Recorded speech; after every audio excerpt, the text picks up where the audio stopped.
안녕하십니까. 국제상학 제12강 국제운송에 대해서 오늘 학습을 하도록 하겠습니다.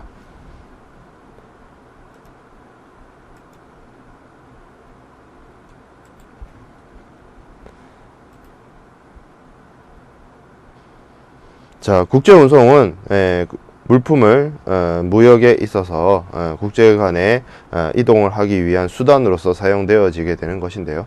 대표적인 국제운송 수단은 해상운송, 항공운송, 도로 철도 운송, 그리고 복합운송이 되겠습니다.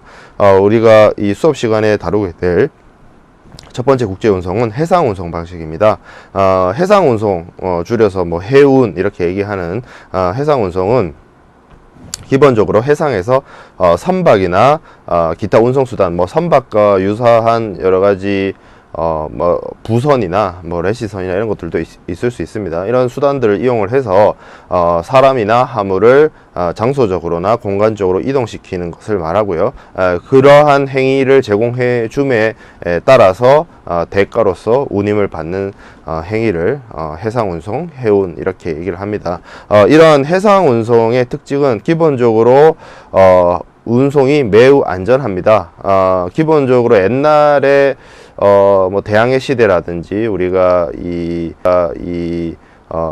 산업혁명이 일어나기 전에는 이러한 어떤 자연을 이용을 해서 바다에서 항해를 하는 행위가 정확한 지도도 없었고, 그리고 조류와 바람의 힘에만 의존한 항해를 해야 되기 때문에 매우 위험하였습니다만, 근래에 와서는 조선 기술이나 여러 가지 전자전기 기술, 그리고 위상 항법 시스템, 여러 가지 이런 해상 운송을 하기 위한 여러 가지 기술들이 많이 발달을 하게 되어서 해상 운송에서 발생하는 바다의 어떤 여러 가지 위험에 대한 부분이 많이 감소하게 되었습니다. 그리고 운송비가 기본적으로 저렴을 합니다. 항공기나 철도, 다른 기타 운송 수단에 비해서 운송비 자체는 매우 저렴하다고 볼 수가 있고요. 그리고 철도나 항공기에 비해서 이 해상 운송이라는 것은 선박을 이용해서 운송을 하기 때문에 그 운송할 수 있는 화물의 양이 매우 많습니다. 그리고 바다를 이용해서 오대양 육대주를 누비는 원거리 운송이 가능하게 됩니다. 그리고 바다라는 자유로운 통로, 천연 통로를 이용을 해서 세계 각국의 영해로 갈 수가 있기 때문에 자유로운 항해가 가능을 하고요. 그리고 외국과의 국제성을 가지고요.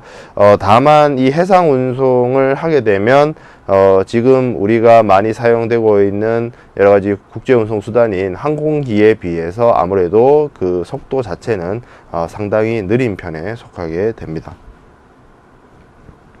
자, 해상운송의 운송 형태에 대해서 살펴보도록 하겠습니다. 해상운송의 운송 형태는 크게 나누어 봤을 때 정기선 운송과 부정기선 운송으로 나뉘어서 살펴볼 수가 있습니다. 정기선 운송은 소량 화물을 운송을 하는데 매우 적합하고요. 부정기선의 경우에는 대량 화물, 강석이나 석탄이나 이런 곡물이나 목재와 같은 대량 화물을 운송하는데 매우 적합하다라고 볼 수 있겠습니다. 좀 자세하게 우리가 좀 살펴보면 정기선은 지정된 항로를 일정한 시차를 두고 반복적으로 운행하는 운송 방식이 정기선 운송 방식이고요. 부정기선 방식은 항로가 일정하진 않고 통상 항로는 반복되지 않고 이렇게 계약에 따라서, 수요 공급에 따라서 계약이 정해져서 어느 항로에서라도 운송할 수 있는 게 이제 부정기선에 해당이 됩니다. 그래서 정기선은 공적 일반 운송에 해당이 되고요. 부정기선은 사적 계약에 따라서 결정이 됩니다. 정기선은 쉽게 말 그대로 대형 선사들이, 선사의 규모가 큰 대형 선사들이 지정된 항로를 정해진 시차를 두고 반복적으로 운송을 하기 때문에 일종의 셔틀버스와 같은 개념으로서 운송이 되고 있죠. 그렇기 때문에 안정적으로 운송이 이루어지고, 그리고 이 화물의 집하나 뭐 이런 부분에 있어서도 선사가 대형화되어 있기 때문에 이를 직접 계약을 체결을 해서 동일한 선박에서 같은 종류의 화물에 대해서 동일한 운임을 적용하는 그런 안정적인 서비스를 제공해 주는 것이고요. 부정기선의 경우에는 수요 공급에 따라서 내가 어디서 어디까지 운송을 해야 되는 어떤 수요가 있다면 그것을 공급해 줄 수 있는 공급자하고의 계약을 통해서 일회성으로 이루어지는 그러한 운송계약이 부정기선 운송계약이 되겠습니다. 그렇기 때문에 이 수요 공급에 따라서 공급자가 더 우세하냐 수요자가 뭐 더 많냐 이거에 따라서 운임이 시향에 따라서 계속 변동되어질 수가 있고요. 주로 그러다 보니까 이 공급을 하는 성사들도 전기선사에 비해서는 아무래도 규모가 작은 경우가 많이 있습니다. 그래서 이러한 부정기선의 경우에는 수요 공급을 통해서 가격이 결정되다 보니까 일정하지가 않고요. 약간 그 가격적인 운임적인 측면에서도 불안정한 측면이 있습니다. 운송계약은 전기선의 경우에는 통상적으로 운송계약서 역할을 하는 선화증권이 발행되는 계품 운송계약에 사용이 되게 되고요.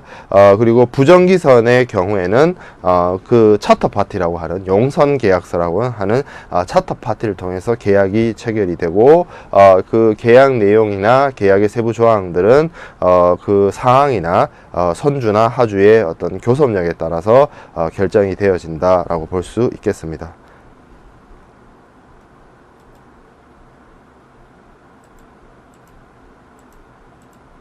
자, 그 다음에 그러면 이 해상 운송에 대한 정기선과 부정기선 중에서 먼저 부정기선에 대한 내용을 좀 살펴보고 넘어가도록 하겠습니다. 부정기선은 주로 그 계약의 형태가 선박을 일정 기간 동안 선박의 일부나 전부를 빌리는 용선 운송 계약의 형태로 이루어지게 됩니다.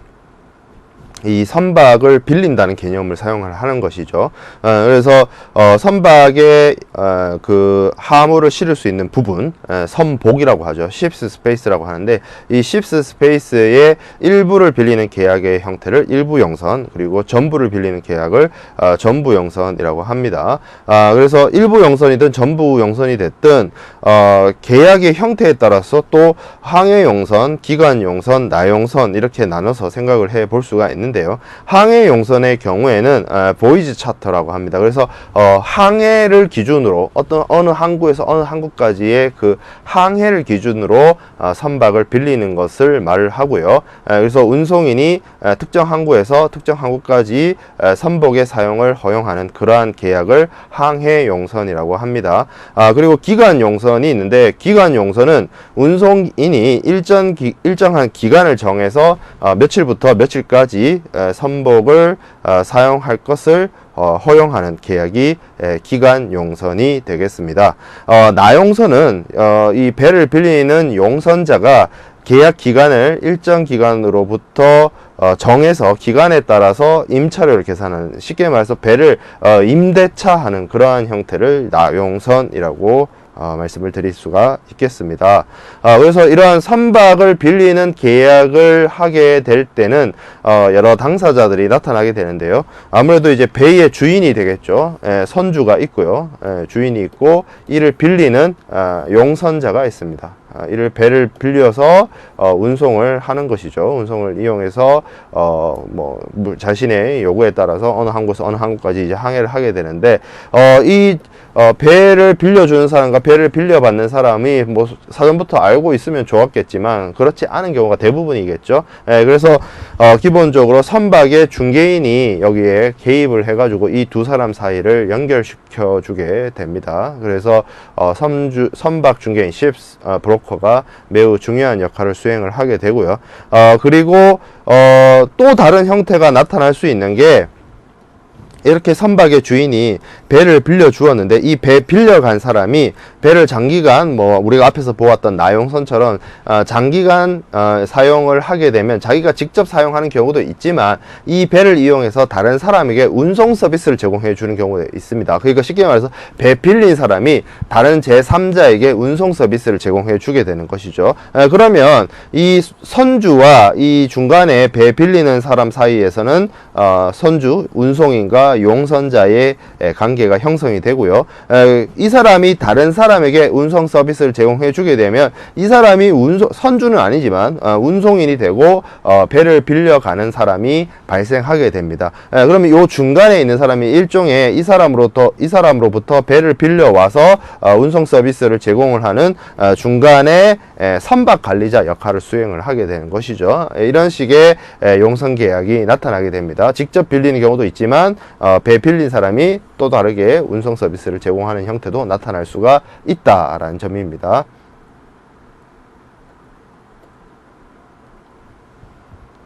자, 그래서 용선 운송 계약의 체결 과정에 대해서 우리가 살펴보도록 하겠습니다. 가장 기본적인 게 용선 계약의 중개 의뢰가 이루어져야 되는데요. 자신이 알고 있는 용선자에게 어떤 선박의 빌림, 선박의 대여에 대해서 의뢰를 해서 뭐 배를 빌려오면 가장 좋은 시나리오가 될 수 있겠습니다만 뭐 다 그렇지는 않죠. 어떤 나의 운송 수요가 있어요. 어느 항구에서 어느 항구까지 화물을 옮기는데 이러한 이 운송에 적합한 운송 서비스를 제공해 줄 수 있는 운송인을 찾지 못하게 된다면 자신이 직접 찾을 수가 없다라고 한다면 우리가 앞에서 보았던 선박 브로커를 이용을 해서 나에게 맞춤한 그러한 운송을 제공해 줄 수 있는 운송인을 찾는 것이 바람직하게 될 것입니다. 그래서 하주는 기본적으로 자신의 화물을 운송할 선박을 수배하기 위해서 이 선박에 대한 용선 중개인 선박 브로커에게 화물의 어떤 수량이나 선적항이나 양육항 그리고 화물의 선적 시기 그리고 운임의 여러가지 조건에 적합한 선박을 주선해 줄 것을 의뢰를 하게 되고요. 그렇게 되면 하주의 의뢰를 받은 중개인은 하주의 제조건에 적합한 선복의 유무를 선박회사에게 조회를 하게 됩니다. 그래서 그러한 조회를 바탕으로 이 내용이 들어가겠죠. 그럼 운송인은 이러한 그 하주의 운송 요구에 자신이 그러한 운송 서비스를 제공해 줄 수 있는지를 여러 가지를 검토하게 될 것이고요. 그 검토를 바탕으로 선사는 하주에게 선박 운송과 관련된 용선 운송과 관련된 여러 가지 제조건을 제시하게 될 것입니다. 여기서 뭐 운임이라든지 그런 것들이 결정이 되겠죠. 그래서 이것을 기본적으로 이 하주가 받아서 그 하주가 유효기간 내에 그러한 운송인의 청약에 대해서 승낙을 하게 되면 이 선박회사와 하주 사이에 합의가 이루어지게 되고 용선 계약이 성립이 되고 그리고 용선 계약과 관련된 계약서인 용선 계약서 차터 파티를 작성을 하게 됩니다. 먼저 무조건 차터 파티부터 작성하는 건 아니고요. 이 여러 가지 양 당사 교섭에 따른 합의 내용들 정리하기 위한 선복 확정서 픽스처 노트를 이용을 해서 거기에 있는 확정된 내용을 바탕으로 정식 용선 계약서를 작성을 하게 됩니다. 보통 용선 계약서는 개별적인 하주들이 용선 계약을 체결할 때마다 작성하는 것은 아니고요. 여러 가지 발티 회사 거래소라든지 이런 곳에서 제정한 표준 양식의 용선 계약서가 있습니다. 이를 이용을 해서 하주와 선주 사이에 용선 계약이 체결되었을 때 그러한 표준 양식에 따른 용선 계약 작성을 하게 됩니다.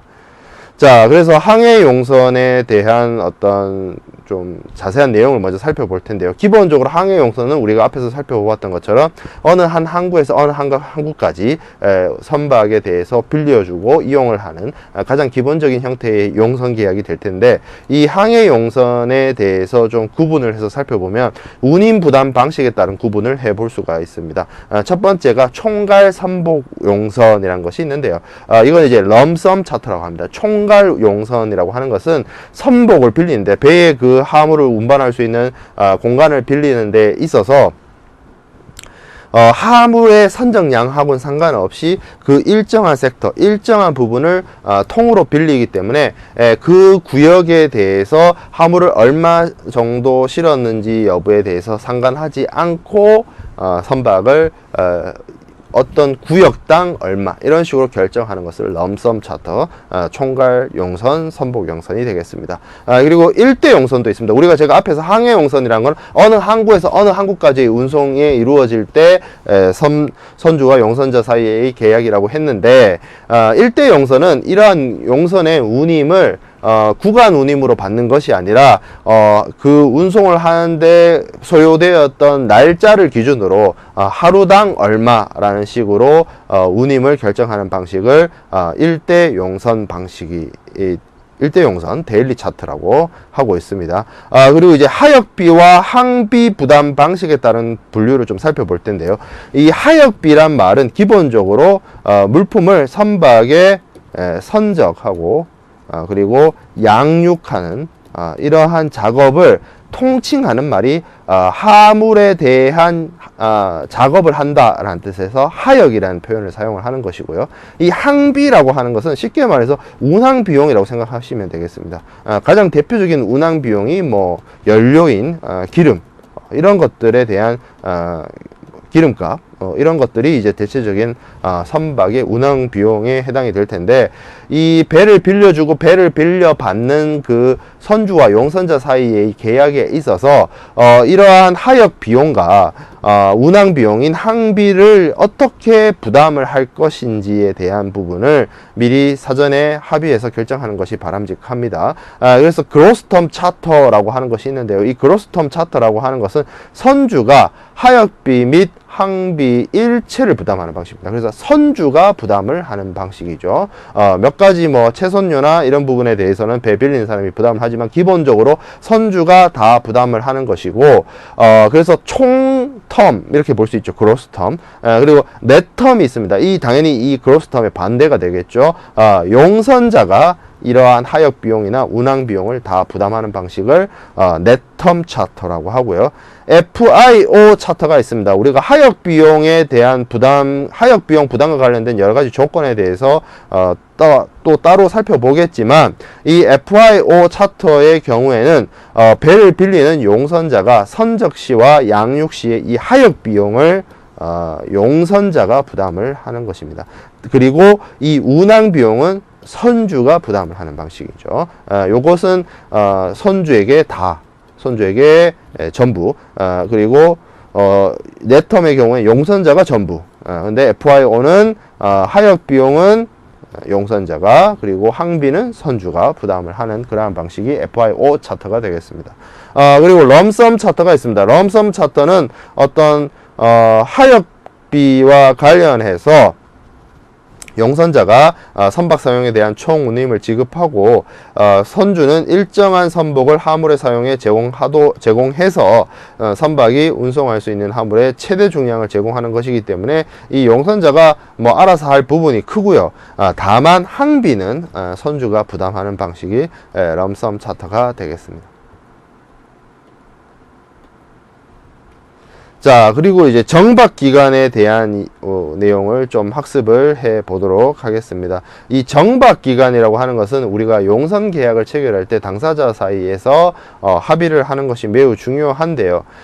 이 정박 기간이라는 것이 왜 중요하냐면, 선박이란 것은 부두에 이 하역 작업을 하기 위해서 부두에 묶여 있게 된다라고 친다면 이 시간적으로 많은 시간을 잡아먹게 됩니다. 배가 바다에서 항해를 하고 있어야 되지,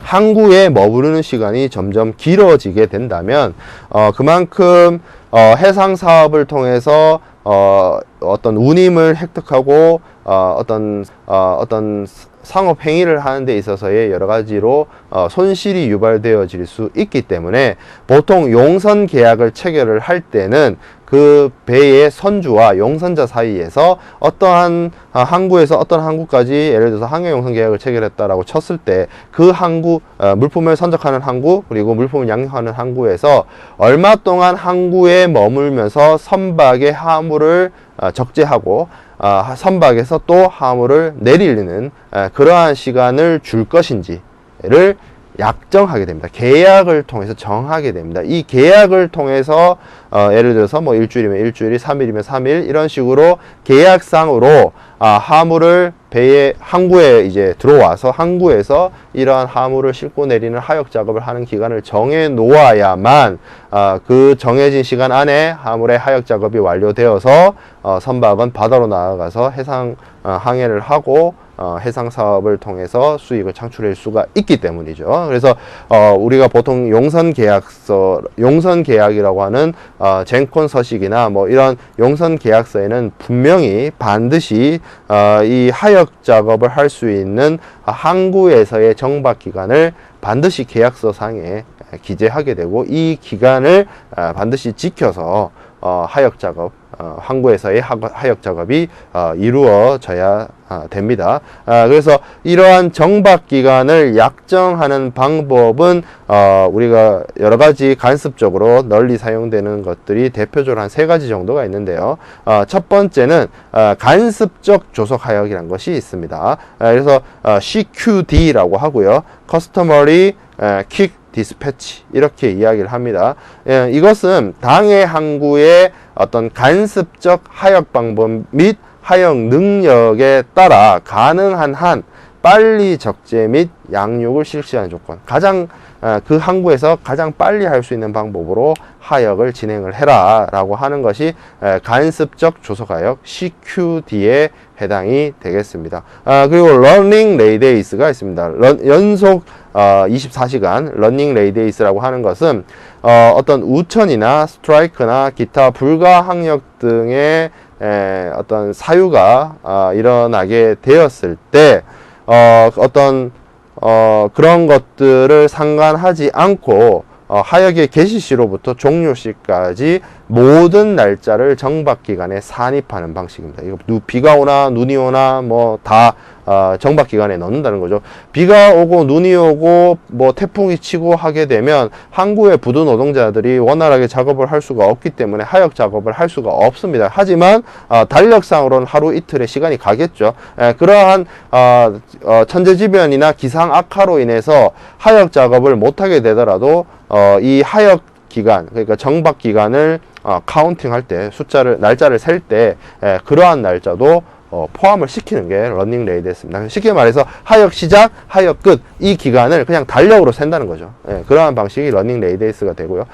이러한 방식을 사용하게 되면 여러 가지 간섭적 조속 하역의 경우에는 그 항구마다 로컬 룰이 달라질 수 있기 때문에 여러 가지 그 문제와 관련해서 분쟁에 대한 분쟁의 발생 우려가 있고요. 연속 24시간의 경우에도 여러 가지 그 날짜를 세는 데 있어서 비합리적인 측면이 있죠. 그래서 대표적으로 가장 많이 사용되고 있는 것은 여기 세 번째에 있는 호천 작업일 Weather Working Days가 되겠습니다. Weather Working Days는 WWD라고 하고요. 기본적으로 기상 조건이 양호해서 하역 작업이 가능한 날만을 정박 기간에 산입시키는 방법이 되겠습니다. 쉽게 말해서 반대로 얘기하면 우천이나 악천후에 따라서 하역이 불가능한 날짜의 경우에는 정박 기간에 산입을 하지 않는 것이죠. 그래서 5일 동안 하역 작업을 하기로 했는데 중간에 하루 정도의 태풍이나 이런 영향을 받아서 하역 작업을 하지 못했어요. 그러면 이 뒤로 밀려나게 되겠죠. 그럼 달력으로 봤을 때는 6일이 걸렸지만 요 하역 작업을 할 수 없었던, 날씨로 인해서 하역 작업을 할 수 없었던 날짜를 카운팅을 할 때 제외하기 때문에 달력상으로는 6일이 걸렸지만 그 하루의 날짜가 빠져서 5일 동안 하역 작업을 했다. 정박 기간을 5일로 정했을 때 실제 하역 작업도 5일 안에 이루어져서 이 정박 기간을 충족시켰다. 뭐 이런 식으로 해석되어질 수 있는 것이 호천 작업일이 되겠습니다. 그리고 이 호천 작업일의 경우에는 여러 가지 파생형이 있습니다. 어떤 식으로 파생형이 있냐면 WWD 조건을 사용을 할 때 이러한 일요일과 공휴일을 처리하는 방법에 따라서 여러 가지 예외가 있을 수 있는데요. WWD Sunday and Holidays Accepted라는 조건이 있습니다. 줄여서 WWD SHEX라고 하고요. 이 WWD SHEX는 일요일, 썬데이와 할리데이에 하역 작업을 했을 때 그 기간을 정박 기간에 산입하지 않는다. 그래서 날짜를 셀 때 일요일과 공휴일이 들어가 있으면 이 날짜를 빼고 센다는 것이죠. 그리고 WWD SHEXUU가 있습니다. Unless used란 거죠. 일요일과 공휴일에 하역 작업의 정박 기간에 산입한다라는 개념입니다. 그래서 이것을 실제로 사용하지 않았다 하더라도 실제로 그 사용 여부하고 상관없이 일요일과 공휴일에 만약에 하역 작업을 했다라고 한다면 그것은 이 실제로 했다라고 하면 제외하지 않는다 이 뜻이죠. 예, 그래서 정박기간에 산입을 한다라는 부분이고요. WWD SHEXUU 한 다음에 bodily time actually used to count라고 하면 이거는 뭐 산입을 하고 해도 산입 안 하고 뭐 제외하고 이런 방식이 아니고 일요일과 공휴일에 하역 작업 중에 실제로 하역 작업을 했으면 넣고 안 했으면 안 넣고 뭐 이런 방식을 또 파생형으로서 볼 수가 있습니다. 그러니까 일요일과 공휴일을 처리하는 방법 중에는 WWD SHEX가 있을 수 있거나 아니면 WWD SHEXUU를 통해서 정박기간을 산입하는 작업을 했을 때 정박기간이 산입하는 그러한 방식이 있습니다.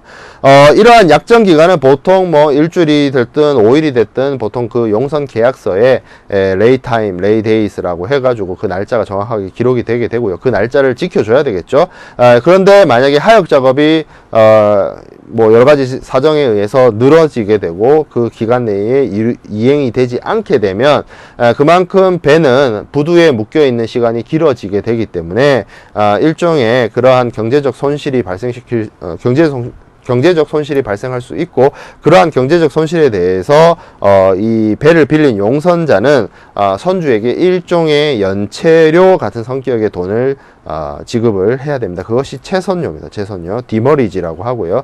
약정된 기간을 초과해서 선적을 했거나 양육한 시간에 대해서 용선자가 배 빌린 사람이 약속을 못 지켰죠. 5일 안에 끝내라 했는데 6일이 걸렸어요. 그래서 지급하게 되는 금액을 연체료 성격의 채선료라고 하고요. 만약에 5일 동안 작업을 하기로 했는데 한 3일이나 4일 만에 끝냈어요. 그럼 빨리 끝냈죠. 그러면 빨리 끝낸 거에 대한 일종의 메리트나 인센티브로서 줄 수 있는 게 조출료입니다. 조출료. 조출료는 선주가 용선자에게 지급하게 되는 것이죠. 조출료. 채선료는 용선자가 선주에게 주는 연체료고 조출료는 선주가 용선자에게 주는 일종의 인센티브가 됩니다. 보통 조출료가 이 채선료의 2분의 1 수준입니다. 2분의 1 수준. 그 내용이 다 보통 용선 계약서상에 기록이 되어 있습니다. 그래서 채선료 얼마, 그럼 채선료가 얼마라고 정해지면 그 채선료의 한 절반 정도가 조출료로서 디스패치 머니로서 지급이 되게 됩니다. 이렇게 당근도 제시하고 채칙도 제시해서 정해진 기간 안에 하역 작업을 끝내라는 거죠. 선주가 그걸 용선자에게 요구시키고 있는 겁니다. 자, 그 다음에 살펴보게 될 부분은 선내 하역비에 대한 부담 조건에 대한 부분입니다. 스티브 도어라고 하고요. 이 스티브 도어란 말이 선박에 대해서 화물을 적재하는 데 발생하는 여러 가지 작업들을 스티브 도어라고 하고, 이러한 작업을 하는 회사를 스티브 도어링 컴퍼니 뭐 이렇게 얘기를 합니다. 선내 하역, 선박에다가 화물을 그냥 오는 순서대로 무조건 차곡차곡 실는 것이 아니고요. 선박은 바다를 항해를 해야 되기 때문에 여러 가지 무게에 대한 중심이나 그리고 물품에 대한 성격이나 이런 것들이 고려되어져야 되고요. 특히 컨테이너선 같은 경우에는 컨테이너를 이렇게 차곡차곡 위로 쌓는 방식이 되기 때문에 먼저 내릴 컨테이너를 위쪽에 싣고 그리고 가장 늦게까지 운송이 이루어지는, 가장 마지막에 화물이 내려지는 컨테이너 경우에 아래쪽에 실는 식으로 이 화물을 배에 실는 과정이나 이런 계획도 철저한 어떤 플랜에 의해서 이루어지게 되는데, 그러한 작업을 하는 그러한 작업을 이제 선내 하역이라고 합니다. 스티브 도어라고 합니다. 대표적인 선내 하역에는 적부와 정리가 있습니다. 그냥 단순하게 물품을 배에다가 오는 순서대로 그냥 갖다 놓는 것이 아니고 적부한다, 스토웨지한다, 트리밍한다 표현을 하는데, 이 스토웨지 트리밍이라고 하는 것은 화물을 무게나 성격을 고려해서 적절한 위치에 배에 있는 그 선박의 공간에서 화물을 적절한 공간에 두고, 그리고 이 화물이 그 공간에서 충돌을 받는다거나 충격을 받는다거나 아니면 흔들린다거나 움직이거나 하지 않도록 잘 정리하는 그러한 작업들을 스토웨지, 트림 이렇게 얘기를 합니다. 그런 것들이 다 선내 하역에 해당이 된다는 거죠. 그냥 단순하게 어느 순서대로 싣는다는 건 그런 것들은 실제 상업 행위에서 실무적으로 일어날 수가 없는 부분입니다. 아주 정교한 작업이 이루어지는 거예요. 배에다가 화물을 싣는다는 것도. 자, 그래서 이러한 선내 하역비를 부담하는 조건, 우리가 앞에서 간략하게 FIO terms에 대해서 살펴보았는데 FIO term 말고도 그 외에 여러 가지 선내 하역비 부담 조건에 대해서 살펴보도록 하겠습니다. 첫 번째가 burst term, 다르게 얘기하면 라이너 텀에 해당이 됩니다. 이 burst term, 라이너 텀의 경우에는 화물에 대한 적재와 화물에 대한 양육 비용을 모두 선주가 부담을 하게 됩니다. 모두 선주가 부담을 하는 거죠. 선주 부담이 크죠. 자, 그리고 FO의 경우에는 양육에 대해서 선주 무책입니다. 그래서 이 선박에서 화물을 이렇게 내리는 거에 대해서 선주가 하지 않아요. 선주가 하지 않는다는 것은 쉽게 말해서 하주이자 뭐 용선자 이런 사람들이 해야 된다라는 뜻인데, 이 사람들이 직접 스티브 도링 컴퍼니나 터미널 오퍼레이터가 돼가지고 화물을 배에서 내리는 작업을 직접 할 수가 없겠죠. 그러면 보통 이 하주나 용선자는 선주가 안 해주니까 어떻게 하느냐, 이러한 양육 작업을 할 수 있는 하역업자 스티브 도링 컴퍼니를 직접 이 하주나 용선자가 계약 체결하고 뭐 대금을 지급을 하겠죠. 대금 지급을 하겠죠. 이 하역 작업을 해달라고 요청을 해서 계약을 체결하게 될 겁니다. 그렇기 때문에 요 FO의 경우에는 선주가 양육을 해주지 않는다. 그래서 아웃이 배에서 내린다는 아웃인데 이 부분이 프리하다는 거죠. 누구 입장에서? 선주 입장에서. 선주가 책임지지 않는다. 그래서 선주는 물품을 적재하고 운송하는 것만 책임을 진다. 요 부분만 선주 책임이고, 요 나머지 양육에 대해서는 하주나 용선자가 책임을 져야 되는데, 이 사람들이 직접 하진 않고 하역업자에게 대금을 지급해서 하역업자를 시킬 것이다. 자, 그 다음에 FI는 반대죠. 프리인입니다. 인이 프리죠. 누구 기준으로? 다 선주 기준입니다. 여기서는 다 선주 기준. 배의 주인 기준으로 프리인이라고 하면 물품을 선박에 적재하는 부분에 대해서 선주가 책임지지 않습니다. 선주는 운송과 양육에 있어서만 책임을 지는 것이죠. 여기서도 마찬가지로 선주가 안 해주기 때문에 하주나 용선자는 자기가 직접 해야 되지만 직접 못하니까 하역업자한테 돈을 주고 시키겠죠. 자, 그리고 FIO가 있습니다. 우리가 앞에서도 이야기를 했다시피 물품에 대한 선적과 물품에 대한 양육 비용을 선주가 부담을 하지 않고 용선자가 부담하는 방식이 되어 있습니다. 선주는 그냥 운송하는 부분에 대해서만 책임을 지는 것이죠. 그렇게 되면 이 선박에 대해서 이 하주나 용선자가 운임에 대해서 지급하는 것 외에도 물품을 선적항에서 선적하고 양육항에서 양육하는 데 들어가는 비용을 이 부분에 대해서 하주나 용선자가 직접 하거나 이 비용을 부담을 해야 된다는 측면이 있습니다. 거기에 더해서 FIOS 그리고 FIOST가 있습니다. Pre-in-out and storage, pre-in-out, storage and trimming 이런 것들이 있는데, 이것은 이제 storage와 trimming, 화물에 대한 선적항에서의 적부 정리마저도 선주가 직접 하지 않고 하주가 이행을 한다라는 것이죠. 다 하주나 용선자가 하게 된다는 것인데, 자, 이렇게 보면 사실 burst term이 가장 좋은 조건이 아니냐, 하주 입장에서. 왜냐하면 선주가 다 해주니까 이렇게 생각할 수 있는데 꼭 그렇지만은 않습니다. 여기서 보면 이 10번 슬라이드에서도 요 파란색 부분이 점차 줄어들고 있지만 이 사각형 자체의 크기는 점차 커지고 있어요.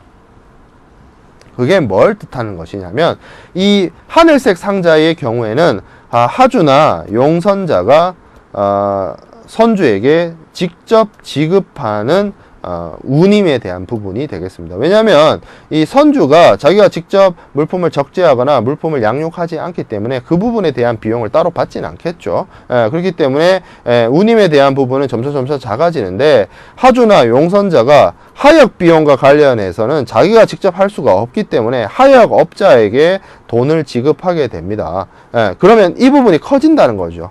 그러니까 운임 자체는 줄어드는데 운송인한테 주는 선주에게 주는 그 운임 자체는 줄어드는데 하주나 용선자 입장에서는 하역업자한테 주는 돈이 점점 커지는 거죠. 이 밑으로 내려올수록. 그렇기 때문에 벌스텀이 무조건 FIOST보다 더 좋은 조건이자 더 불리한 조건이라고 말할 수가 없는 부분이 되겠습니다. 그러면 벌스텀의 경우에는 이 하역업자한테 돈을 주지 않아도 되지 않습니까? 선주가 다 해주니까. 선주가 물론 다 해주지만 선주가 선적과 양육에 대한 부분을 하주에게 서비스로서 제공하고 있기 때문에 그러한 데 들어가는 비용을 운임을 통해서 보전을 받겠죠. 그래서 하주나 용선자가 선주에게 지급하는 운임에 만약에 벌스텀을 계약을 체결했다라고 한다면 벌스텀에 따른 운임 안에는 기본적으로 선주가 선적과 양육을 대신 해주는 데 들어가는 비용을 운임 전체를 통해서 아마 선주가 받아내게 될 것입니다. 그런 부분이 있다는 것이죠. 하지만 이런 FI나 FIOS가 실제로 선대하역비 부담 조건을 용선 계약을 체결할 때 결정하게 될 때 사용이 되고 거기에 따라서 이러한 하역 비용에 대한 부담 부분, 운임에 대한 부분이 조정되게 됩니다. 자, 그 다음에 우리가 살펴보게 될 부분은 정기선의 운송 절차입니다. 정기선은 기본적으로 정해진 공표된 시간표에 따른 정해진 항로와 정해진 시간 그리고 정해진 운임에 따라서 항해를 하고 운송 서비스를 제공하는 것이 정기선 운송이 되겠습니다. 그래서 정기선 운송에게 화물에 대한 운송 의뢰를 하게 되면 기본적으로 하주는 그 회사의 홈페이지나 그 회사의 어떤 정보 사이트 그리고 여러 가지 뭐 신문이나 잡지, 인터넷 이런 것들을 이용을 해서 그 선박 회사의 운항 일정을 확인을 하고 자신에게 맞는 스케줄이 있고 항로가 있다라고 한다면 인터넷이나 이런 것들을 이용을 해서 선박에 대한 운송을 요청하는 선적 요청서를 보내게 됩니다. 그래서 해운회사는 그런 선적 요청서를 받아들여서 내용을 검토해서 계약을 승낙을 하게 되면 부킹 노트, 우리가 앞에서는 용선 계약에서는 픽스처 노트라고 했는데 여기 이제 정기선의 경우에는 부킹 노트를 작성을 하고 부킹 노트를 바탕으로 이제 운송 계약이 성립이 됩니다. 그래서 이 부킹 노트를 바탕으로 이 선사와 하주 사이에 어떤 계약의 내용이 결정되게 되고 그 다음에 이제 물품 선적 그리고 물품 선적이 이루어지게 되면 하주 입장에서는 자신의 아이디를 통해서 해운사의 홈페이지에 접속을 하게 되면 자신의 아이디에 선화증권이 이미 발행이 되어서 필요한 경우에 그런 것들을 출력을 해서 이 서류를 사용하게 되는 것이 정기선 운송 계약 절차가 되겠습니다. 자, 정기선의 운임에 대한 부분을 우리가 살펴보겠습니다. 기본적으로 정기선 운임은 무게를 기준으로 하는 운임을 산정하는 방식이 있을 수 있고요. 그걸 이제 중량 기준이라고 합니다. 그리고 부피를 기준으로 운임을 산정하는 방법이 있을 수 있습니다. 그것이 이제 용적 기준이 되게 되고요. 그리고 인보이스 가격, 그러니까 송장 가격에 의해서 일정한 운임을 부과하는 방법으로서 가격 기준을 우리가 책정할 수가 있습니다. 이런 것들이 이제 정기선 운임의 산정의 기준이 되는 것이고요.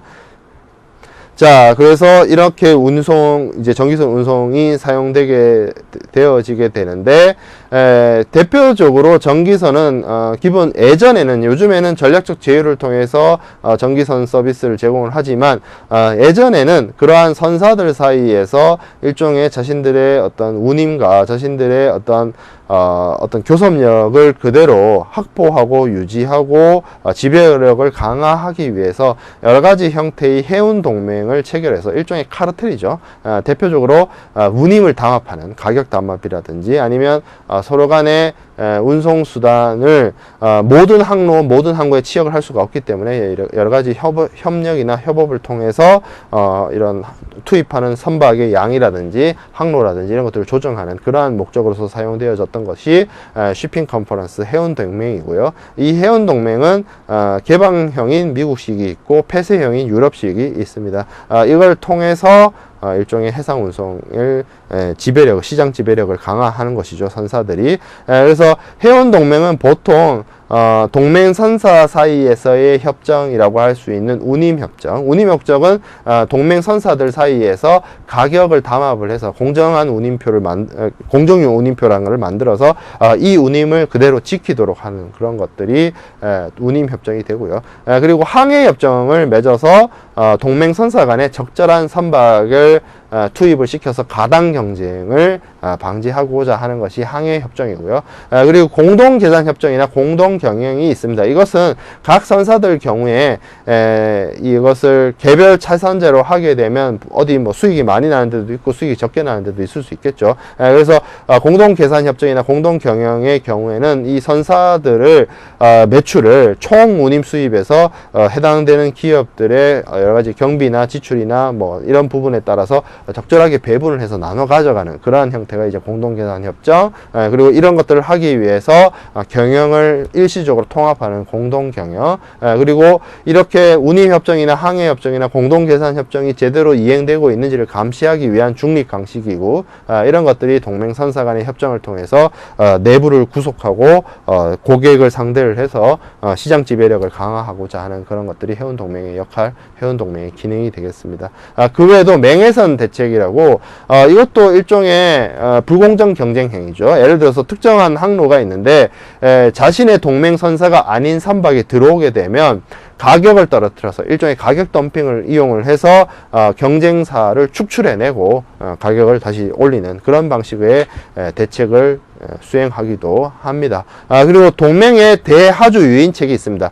동맹 선사 간 협정은 자신들 내부를 규율하고 구속하기 위한 것이고, 동맹의 대하주 유인책이라고 하는 것은 기본적으로 해운 동맹이 고객을 상대로 고객의 어떤 여러 가지 수요를 이끌어내고 고객이 자신의 동맹 선사만을 이용할 수 있게끔 유도하는 그러한 방식이 동맹의 대하주 유인책이 될 텐데요. 대표적으로 계약 운임제가 있습니다. 동맹 선사의 선박만 이용하겠다라고 계약을 한 하주에게 일반적인 운임보다 더 낮은 운임, 우대 운임을 적용하는 것이 계약 운임제고요.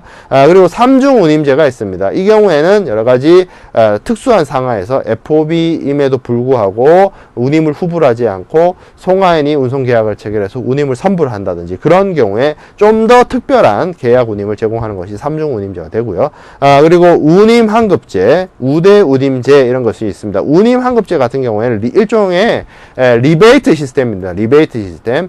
우리 선사를 많이 이용하거나 우리 선사만 이용을 해요. 그러면 그 고객이 나에게 납부한 운임 중에 한 일부를 이렇게 돌려주는, 리베이트로서 돌려주는, 우리가 어떤 물건을 사거나 할 때 사용하는 여러 가지 포인트 제도도, 이런 리베이트 시스템하고 비슷한 겁니다. 그래서, 이런 리베이트를 통해서 하주들을 자신의 동맹선사의 선박만을 이용하게끔 유인하는 것이죠. 하지만 요즘에는 이런 해운 동맹의 경우에 운임협정이라든지 이런 부분들이 가격 담합 내지는 불공정 경쟁 행위에 해당이 된다라고 판단이 되어서, 미국이나 유럽이나 일본의 경우에는, 이러한 해운 동맹의 운영, 운임협정을 기초로 하고 있는 해운 동맹의 운영에 대해서 여러 가지 문제를 삼았고, 그러다 보니 요즘에는 2010년대에 넘어와서는 직접적인 운임협정이나 이런 것들을 맺기보다는 전략적 제휴로서 여러 가지 항로나 고객이나 항구나 터미널을 서로 전략적으로 쉐어하거나 공유하면서 서로 윈윈하는, 가격을 장난치기보다는 서로 업무의 역량이나 업무의 범위를 서로 힘을 합쳐서 넓히고자 하는, 그리고 선사의 규모를 기하급수적으로 늘리는 것이 어렵기 때문에 대형 선사들이 협업을 해가지고 어떤 규모의 경제를 실현하고자 하는 방향으로 해운 동맹이 해운사들 간의 전략적 제휴 형태로 변화하고 있는 것이 현재에 이르고 있다라고 볼 수 있겠습니다. 지금 현재는 여러 가지 각국의 공정경쟁법이나 이런 문제로 인해서 해운 동맹이 가격을 장난치는 해운 동맹의 경우에는 많이 사라지게 되었습니다.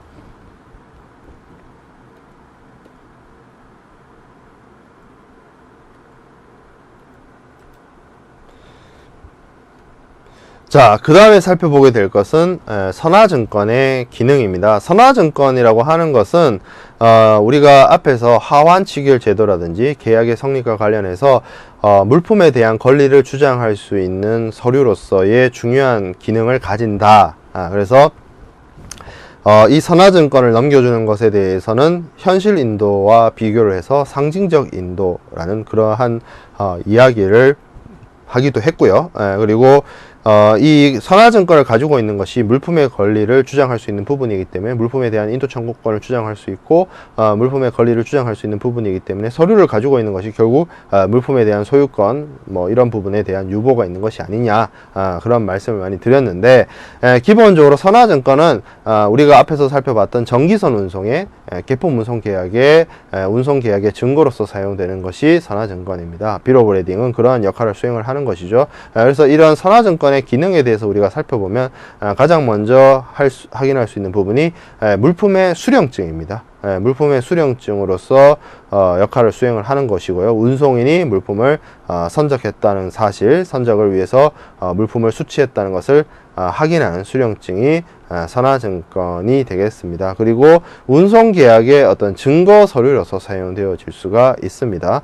그리고 선화증권은 권리증권으로서 사용할 수가 있겠습니다. 권리증권으로서 역할을 수행을 하게 되는 부분이고요. 그리고 유가증권이죠. 그래서 이 선화증권의 소지인은 선화증권하고의 상한으로 운송인에게 물품의 인도를 청구할 수 있기 때문에 이 선화증권을 정당하게 소지하고 있는 사람은 그 선화증권이 대표하고 있는, 선화증권이 상징하는, 선화증권이 체화되어 있는 그 물품에 대한 주인으로서 물품의 인도를 청구할 수 있다는 것이죠. 그렇기 때문에 이러한 기능이 있어야만 이러한 기능이 선화증권의 가장 큰 특징이고, 그래서 선화증권의 경우에는 다른 운송 서류하고 다르게 반드시 운송인으로부터 물품을 인도받기 위해서는 이 선화증권 원본의 제시가 있어서 이 권리증권의 권리를 행사하여야만 운송인으로부터 하주가 수화인이 물품을 인도받을 수가 있습니다. 그래서 이것이 선화증권이 가지는 가장 중요한 기능이라고 볼 수가 있고요.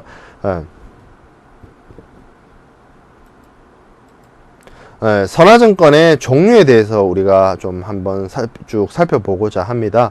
기본적으로 선적선화증권이 있을 수 있습니다. 선적선화증권이라고 하는 것은 물품이 본선에 선적되었을 때 발행되는 선화증권을 의미합니다. 그래서 보통은 사전 인쇄되어 있거나 아니면 물품이 선적되었을 때 물품이 본선에 외관상 양호한 상태로 선적되었다라는 사실을 기재해 둔 경우를 선적선화증권이라고 하는 것이죠. 자, 그 외에도 수치선화증권이 있습니다. 수치선화증권은 물품을 본선에 선적했다라는 것을 표시하고 있는 것이 아니라 아직 선적되기 전 배가 뭐 부두에 정박하지 않았거나 입항하지 않았거나 아니면 입항은 했으나 하물이 아직 창고나 컨테이너 야드에 머무르고 있어 가지고 아직 실제로 선적되고 있진 않지만 하물 자체가 운송계약을 체결했고 운송인 손으로 운송인의 수중하에 들어갔을 때 운송인이 하물을 받았기 때문에 발행하는 선화증권이 수치선화증권, 수령선화증권, 리시브드 BL이 되겠습니다. 이 리시브드 BL은 사실 크게 문제가 없을 수도 있으나 다만 신용장 거래를 할 때는 문제가 될 수 있는 부분이 있습니다. 왜 그러냐면 이 신용장 거래를 규율하고 있는, 우리가 지난 시간에 학습을 했던 UCB 600의 경우에는 이 선화증권과 관련해서 물품을 선적 선화증권을 수리하도록, 선적선화증권을 선용장 조건에 일치하는 서류의 제시로서 제시하도록 요구하고 있습니다. 그렇기 때문에 이 물품이 실제로 선박에 실렸냐, 이걸 중요시 한다는 것이죠. 물품에 대해서 독립주성성을 유지하고 있지만 기본적으로 물품이 선적되었다라는 사실을 우리가 증거가 있어야만 발행은행 입장에서는 수익자에게 대금을 지급할 수가 있는 부분이기 때문에 수치선화증권이 사용이 되게 되면 신용장 UCP 통일규칙에 따라서 은행이 수리 거절을 하게 됩니다. 그렇기 때문에 문제가 있을 수 있는데요. 그러면 수치선화증권을 발급받아 했다라고 해서 이 문제를 어떻게 해결할 방법이 없는 것이냐? 그 해결하는 방안은 본선적재 부기를 하게 되는 경우입니다. 수치선화증권에 실제로 선박에 선적된 날짜를 표기하거나 아니면 그렇게 표시되어 있는 것을 별첨을 하거나 그렇게 나타나게 되면, 그러면 실제로 서류의 발행일이 5월 1일이라고 쳤을 때 5월 3일 날 배에 실렸다라는 내용을 기재를 하게 되면 5월 3일이 물품의 선적일이 되고요.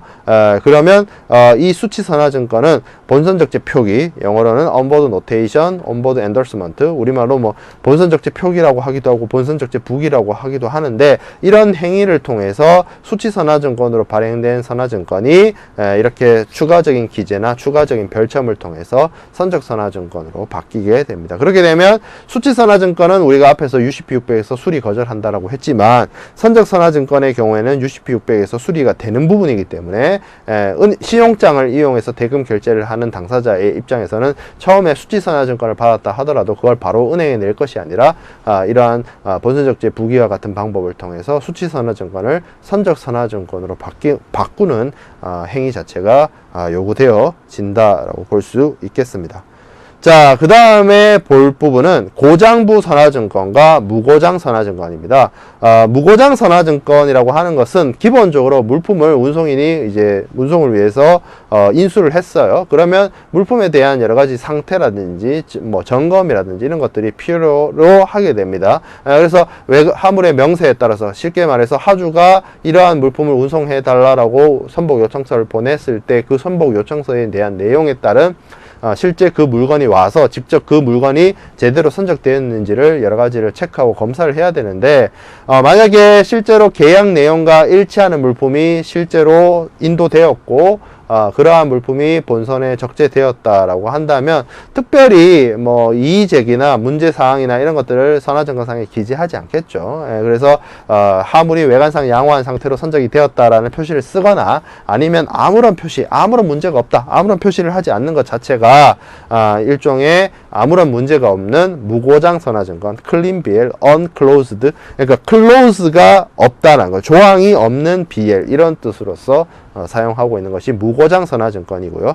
만약에 실제로 운송인이 하주로부터 건네받은 물건에 뭐 여러 가지 수량 부족이 있다라든지 포장이 잘못되었다라든지 중량이 부족분이 있다라든지 계약과 일치하지 않는다든지 여러 가지 이의제기 상태 문제가 있는 사항을 이라고 하게 된다라고 치면 그 경우에는 운송인이 선화증권에다가 화물의 명세에다가 이 물품이 원래 계약에는 100톤이었는데 80톤만 선적되었다, 100개였는데 90개만 선적되었다, 이런 내용들을 비고란, 리마크란에 기재를 하도록 하게 합니다. 그래서 리마크란에 이러한 내용, 이러한 문제사항들이 기재되어 있는 선화증권을 고장부 선화증권이라고 하고요. 영어 표현들은 unclean, foul, dirty, closed BL이라고 합니다. 이런 경우에는 문제가 마찬가지로 우리가 앞에서 살펴보았던 것처럼 신용장 통일규칙에서는 고장부 선화증권만을 수리하도록 하고 있기 때문에 무고장 선화증권만을 무고장 선화증권만을 수리하도록 규정을 하고 있기 때문에 고장부 선화증권, 그러니까 여러 가지 리마크란에 문제가 있는 선화증권의 경우에는 은행이 수리 거절을 한다는 것이죠. 그 부분이 중요한 문제가 되고요. 자, 그 다음에 선화증권의 발행인에 따른 분류를 좀 살펴보겠습니다. 뒤에서 얘기하겠지만 운송의 경우에는 직접 운송을 서비스를 하고 있는 실제 운송인과 하주 사이에 직접 계약을 통해서 계약을 체결하기도 하지만 중간에 포워더, 운송 주선인 혹은 화물의 혼재업자라고 불리는 사람이 중간에 개입을 해서 하주와 선박회사 사이에 서로 중개를 해주는, 서로 계약을 체결할 수 있도록 중개를 해주는 경우가 많이 있습니다. 아니면 자기가 직접 중개하기보다는 하주로부터 여러 물건을 받아서 이 물건들을 선박회사와 직접 중간에 계약을 체결하는 그런 식으로 일종의 원청과 하청업체처럼 계약이 체결되어지는데, 실제로 운송수단을 가지고 운송을 제공하는 그러한 사람은 운송인이 되는 것이고, 이 운송인으로부터 어떤 선박의 일정한 부분에 대해서 선복을 구매를 해가지고 이 선복에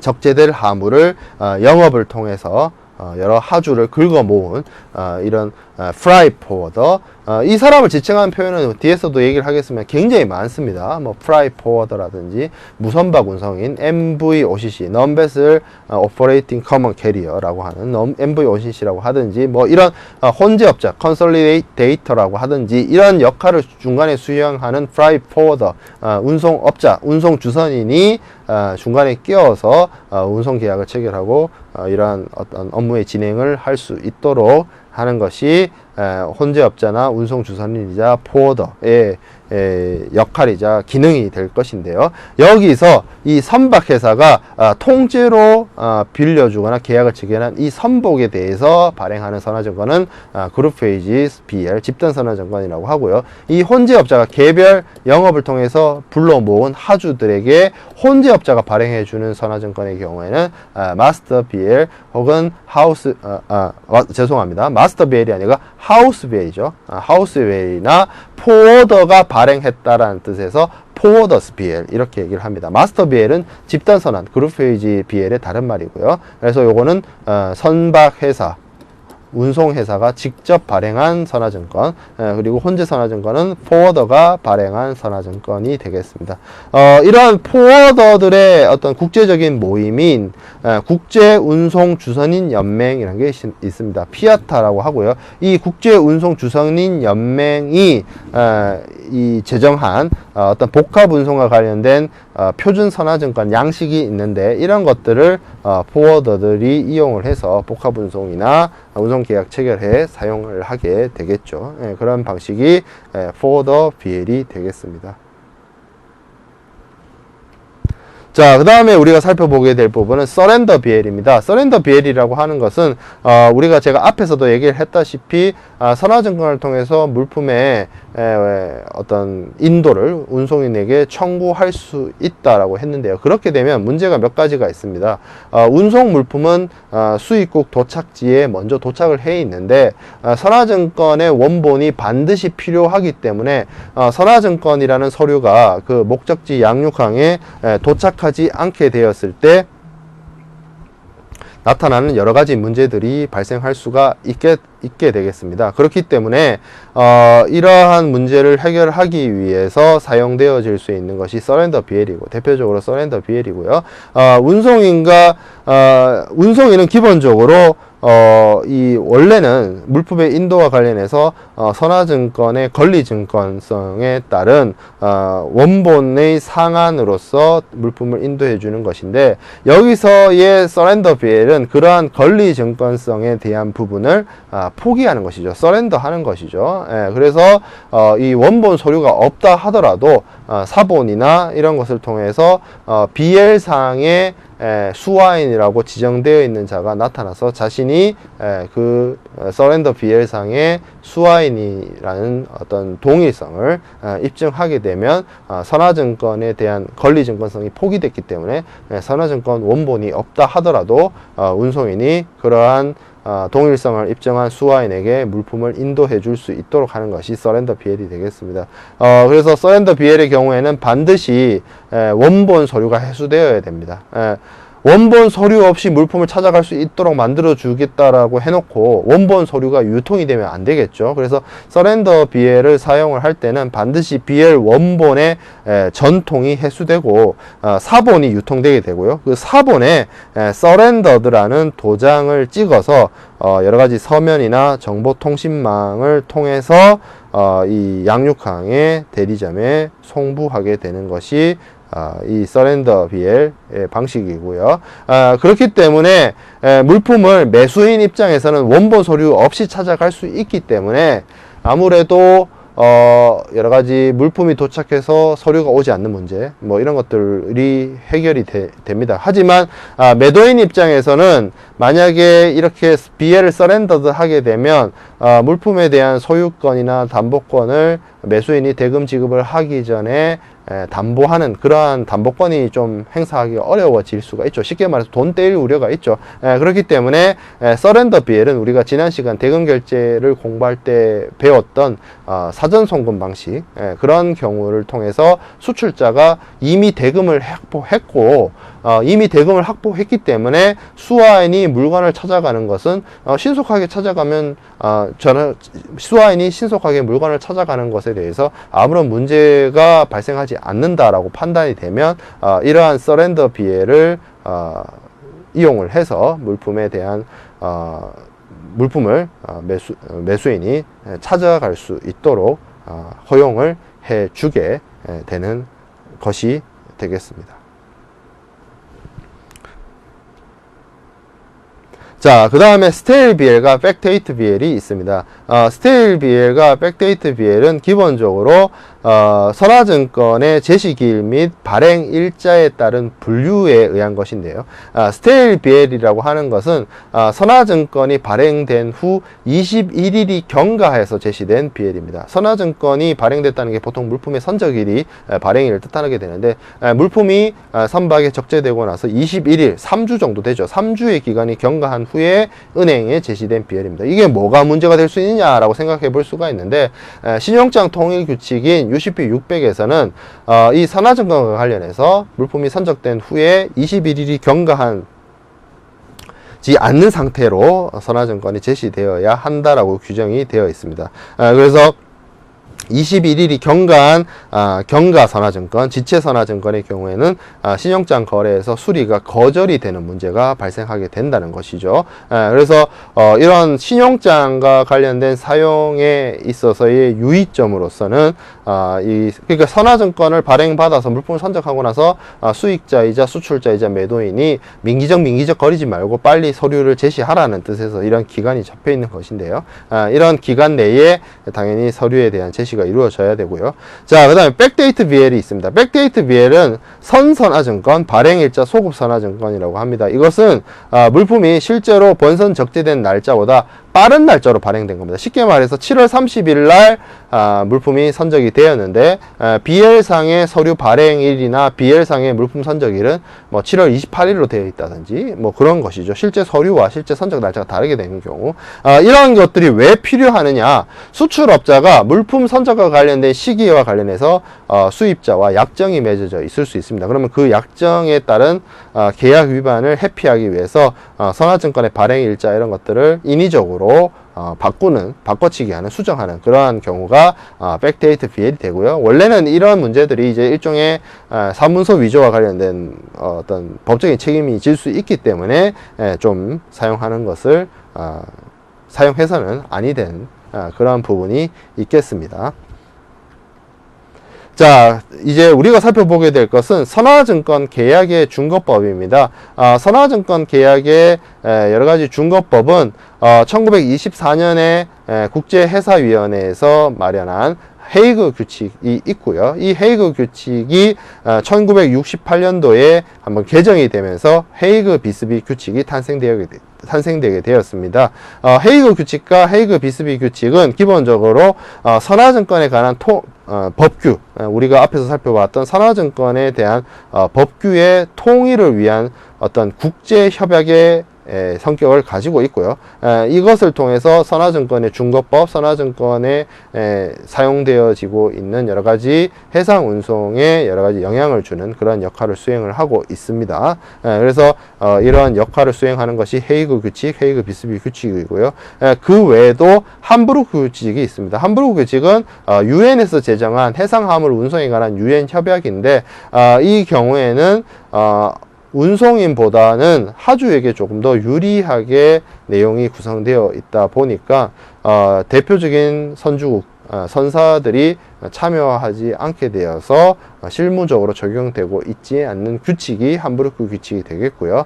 그리고 이제 가장 마지막 최근에 만들어진 국제규칙은 로텔담 규칙이 되겠습니다. 로텔담 규칙은 현대의 여러 운송 간행에 맞도록 그 내용을 변경을 해서 운송인이 해상 구간뿐만 아니라 송화인으로부터 물품을 수령한 후에 수화인에게 물품을 인도할 때까지의 항공이나 육상 구간에 대해서도 책임을 지는 그러한 규칙이 로텔담 규칙이 되겠습니다. 해상 운송에서 육상 구간을 확장을 했다라는 점이 포인트가 되겠습니다. 그리고 가장 최근에 만들어진 국제 규칙이고요.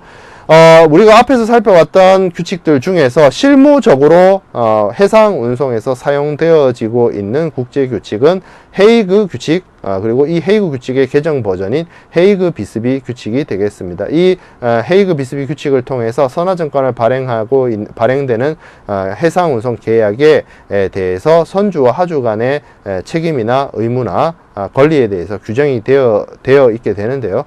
운송인이 책임지는 부분에 대해서는 상업상 과실 주의, 그러니까 운송인의 주의 의무에 대한 부분과 내양성에 대한 담보주의 의무에 대한 규정이 운송인의 책임으로서 규정이 되어 있습니다. 상업상 과실이라고 하는 것은 기본적으로 운송 화물에 대해서 운송인이 화물을 적재하고 양육하고 취급하고 적부하고 운송하고 보관하는 데 있어서의 과실이 있는 경우에는 책임을 져야 된다. 뭐 이런 내용이 이제 상업상 과실주의 혹은 운송인의 화물주의 의무 이렇게 얘기를 하는 것이고요. 내양담보주의라고 하는 것은 항해 도중에 통상의 해상 위험에 견딜 수 있는 능력을 갖춘 선박을 운송인이 제공을 해야 된다라는 점이 가망성, 내양성 담보주의 의무가 되겠습니다. 그 외에도 운송인이 화물의 멸시 손상과 같은 사고로부터 하주에게 면책이 되는 면책에 대한 내용을 면책 카탈로그로서 규정을 하고 있는데요. 그 내용 중에는 대표적으로 항해 과실에 대한 면책, 그리고 고의 과실에 의한 하재, 고의 과실에 의하지 않은 손해 선박이나 화물에 대한 하재라든지 손해, 그리고 천재지변이나 전쟁행위나 내란이나 동맹파업과 같은 불가항력적 사유에 의해서 물품 멸시 손상이 일어나는 그러한 경우들의 경우에는 운송인이 하주를 상대로 다른 원인에 의해서, 이러한 원인에 의해서 면책 카탈로그에서 규정이 되어 있는 원인에 의해서 사고가 발생했다라고 보아서 운송인의 면책을 규정을 하고 있습니다. 그래서 운송인의 면책과 관련된 내용이 면책 카탈로그가 있기 때문에 굉장히 많은 부분이 형성이 되어 있는데요. 면책이 과도하다는 것이죠. 그래서 운송인이 하주에 대해서 책임지지 않는, 면책되는 그런 부분이 면책 카탈로그로서 규정이 되어 있다라는 점이고, 그러면 쉽게 말해서 천재지변과 같은 행위가 발생을 했을 때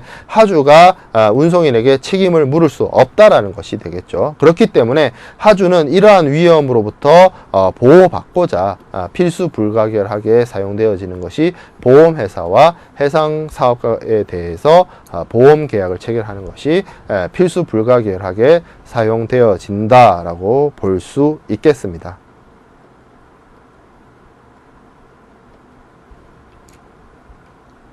자, 그 다음에 해상 운송 수단에 대해서 먼저 또 살펴보면 대표적으로 컨테이너가 사용되어질 수 있습니다. 요즘에는 그 전에는 컨테이너가 사용되기 이전에는 뭐 나무 상자나 골판지 상자 이런 것들이 대표적으로 사용이 되었죠.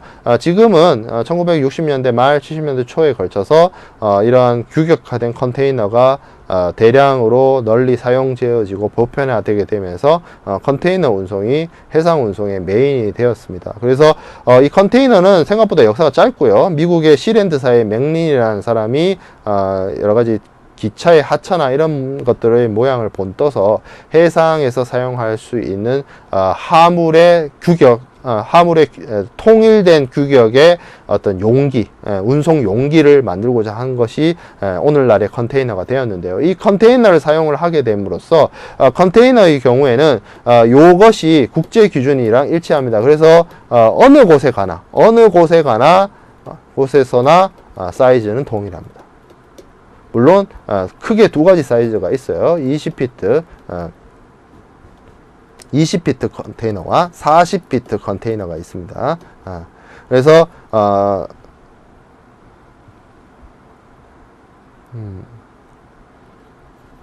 이렇게 하면 안 되죠. 20피트 컨테이너와, 죄송합니다. 20피트 컨테이너와 40피트 컨테이너가 있고, 이 20피트 컨테이너를 보통 TEU라고 하죠. TEU. 피트란 단위가 이거죠. 우리나라는 미터법을 사용하기 때문에 인치나 피트나 뭐 마일이나 이런 단위를 쓰이진 않지만, 영미권에서는 피트나 인치나 마일 이런 단위를 쓰죠. 그래서 그 20피트, 이 길이가 20피트짜리가 있고 길이가 40피트짜리가 있습니다. 당연히 20피트짜리 두 개 붙이면 40피트가 되죠.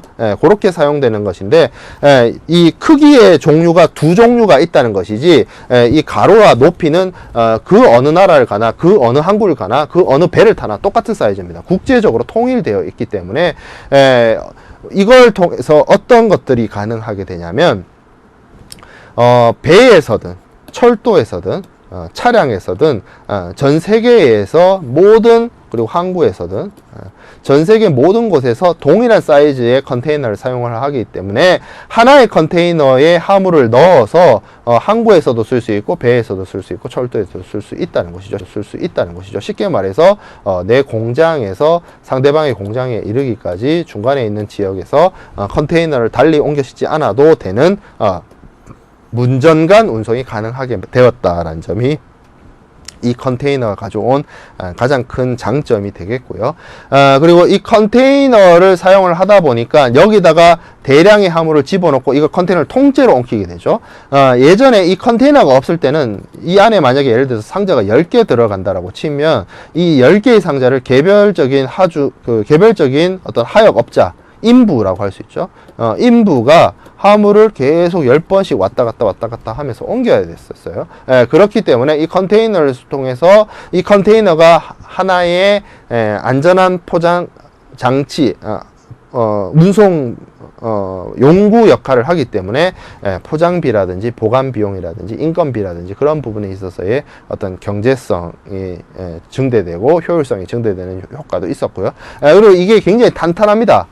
철로 만들어 있어서 튼튼하죠. 그래서 외부의 충격으로부터 이 안에 있는 화물을 안전하게 보호하는 안전성도 제공하고 있기 때문에 이 컨테이너의 사용으로 인해서 해상 운송의 메커니즘이나 해상 운송의 여러 가지 관습들이 많이 바뀌게 되었습니다.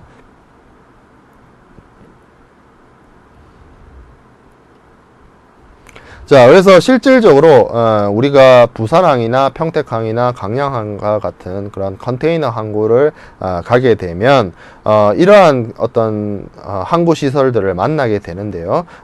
이제 바다 쪽에서부터 보면 이 선박이 들어와 있고요. 이 선박에 화물을 적재하는 우리가 경제 뉴스나 애국가 가 나오는 그런 타임 때 보면은 큰 트레인, 선박에 컨테이너를 이렇게 적재하는 대형 크레인을 우리가 화면상으로 볼 수가 있는데, 그런 크레인을 겐추리 크레인이라고 합니다. 이 겐추리 크레인을 이용을 해서 선박에게 화물을 적재하고 내리고 하는 것이죠. 그리고 이 선박이 부두에 이렇게 겐추리 크레인을 통해서 화물을 싣고 내릴 수 있도록 접안하게 되는데, 이 접안되는 장소를 berth라고 합니다. 안벽이라고 하고요. 이렇게 겐추리 크레인을 통해서 선박과 부두가 만나는 지점을 apron이라고 합니다. 그리고 그 뒤쪽에 이 컨테이너가 야적되어 있는 장소가 있습니다. 컨테이너 야적장, 컨테이너 장치장, 컨테이너 야드, 뭐 이렇게 얘기를 하는데 CY, 줄여서 CY라고 하기도 하죠. 이곳에 가보면 컨테이너가 부두에 이렇게 컨테이너가 쌓여 있어요. 3층, 4층 높이로 이렇게 쭉 쌓여 있습니다. 이것은 컨테이너가 외부에서 들어와서 선적되어지거나 아니면 이제 선박을 통해서 부두에 들어와서 여기서 대기하고 있다가 나가는 일종의 컨테이너의 대기 장소라고 볼 수가 있겠습니다. 여기 있다가 나가거나 들어와서 잠깐 대기하고 있다가 나가거나 그렇게 되는 것이죠. 보통은 들어오는 경우에는 이제 바로 나가는 경우가 많고, 이 컨테이너 야드에 들어와서 여기서 대기하고 있다가, 선박이란 게 뭐 규모가 크고 덩치가 크기 때문에 이게 뭐 픽업이 그렇게 쉬운 게 아니에요. 부두 먼 바다에서부터 닷을 내리고 닷을 다시 올려서 예인선이 가서 도선사의 지휘하에 부두 안으로 들어와서 이거를 이제 라이닝 작업을 해서 접안을 하고, 그리고 하역 준비 완료 통지하고 하나하나씩 컨테이너 내릴 거 내리고 실을 거 실고 하는데 시간이 많이 걸리고 작업이 많이 걸리고 또 하기 때문에, 그리고 항구에 선박이 많이 몰리게 되면 선박에 대한 적체나 정체가 일어나기 때문에 기본적으로 그런 컨테이너를 대기시키는 장소가 컨테이너 야드가 되겠습니다. 그리고 그 뒤에는 컨테이너 프라이 스테이션이라는 것이 있습니다. 줄여서 CFS라고 하는데요. 그러면 이 컨테이너 조작장, 컨테이너 프라이 스테이션과 컨테이너 장시장의 역할이 어떤 차이가 있느냐. 이 컨테이너 야드는 줄여서 CY라고 합니다. 그리고 컨테이너 프라이 스테이션은 줄여서 CFS라고 합니다.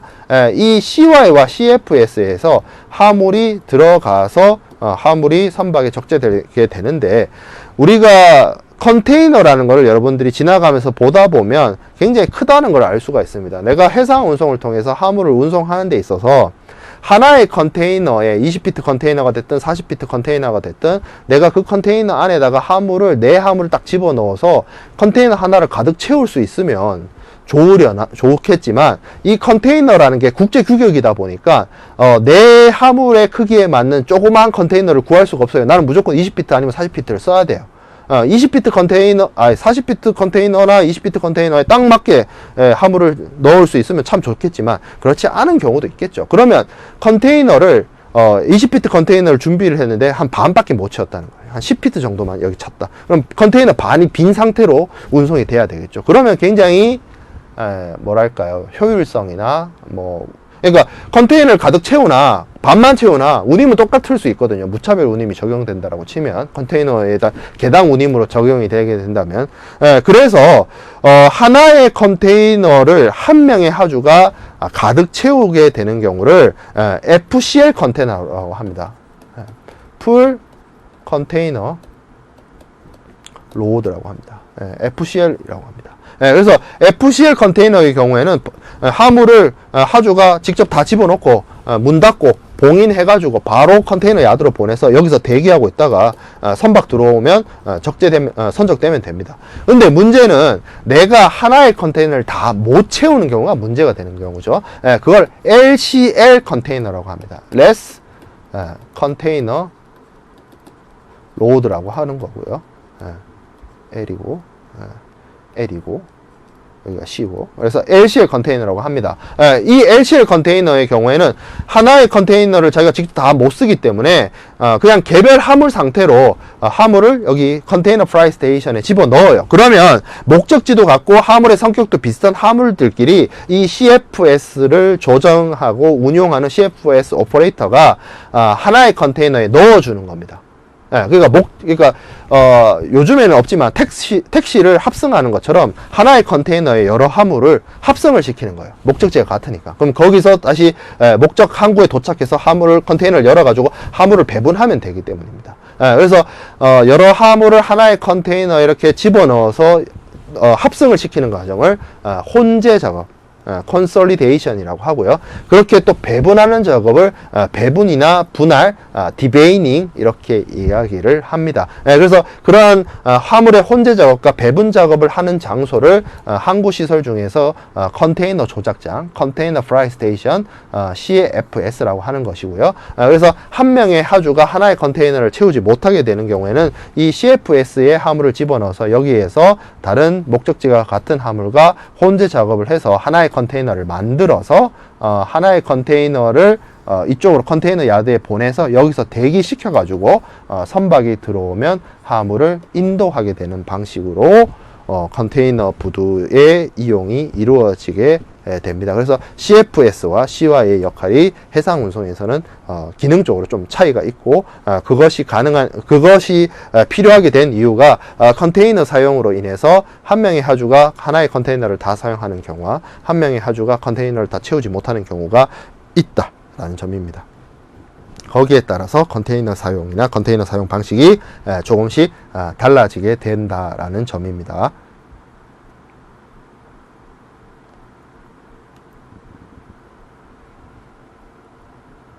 자, 그렇게 해서 우리가 이 국제 운송 중에서도 가장 크고 가장 전통적이고 가장 큰 부분의 비중을 차지하고 있는 해상 운송에 대해서 학습을 해 보았습니다. 해상 운송의 여러 가지 의의와 전기선 운송, 부전기선 운송, 그리고 부전기선 운송에서 사용되어지는 여러 가지 용선 계약, 그리고 전기선에서 사용되어지고 있는 뭐 선화증권이라든지 그런 부분을 살펴보았고요. 그리고 요즘에는 이 여러 가지 기술의 발달로 인해서 재래선을 사용하고 있는 것이 아니라 컨테이너 운송이 주로 많이 사용되게 되죠. 그래서 컨테이너 운송에 대한 부분까지 살펴보았습니다. 다음 시간에는 이런 해상 운송 말고도 국제 운송의 수단이 되고 있는 항공 운송, 도로 운송, 철도 운송, 그리고 2종 이상의 운송 수단이 결합되어서 사용되어지는 복합 운송에 대한 부분을 살펴보고요. 어울러 해상 보험에 대한 기초적인 개념까지도 학습을 해 보도록 하겠습니다. 네, 감사합니다.